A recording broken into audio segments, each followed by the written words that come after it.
నమస్కారం పిల్లలు.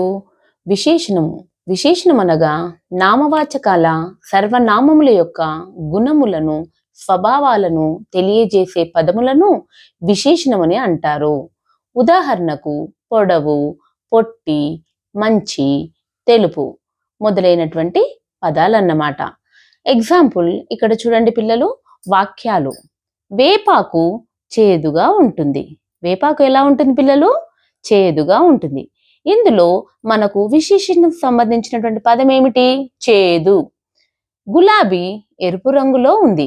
అది ఎరుపు రంగులో ఉన్నది కాబట్టి ఎరుపు రంగు అనేది మనకేమిటి? విశేషణం. మిరపకాయ మిరపకాయ ఎలా ఉంటుంది? కారంగా ఉంటుంది కాబట్టి ఇందులో విశేషణం ఏంటిది? కారంగా. చక్కెర చక్కెర తీయగా ఉంటుంది. చక్కెర మీరు తింటారు కదా, అది ఎలా ఉంటుంది? తీయగా ఉంటుంది కదా, అందుకే ఇక్కడ విశేషణ పదం తీయగా. కాటుక నలుపు రంగులో ఉంది. కాటుక ఏ రంగులో ఉంటుంది పిల్లలు? నలుపు రంగు. కాబట్టి దీని యొక్క రంగుని అనేటి స్వభావాన్ని తెలియజేస్తుంది. కాబట్టి ఇదన్నీ విశేషణం సంబంధించినటువంటి పదాలు.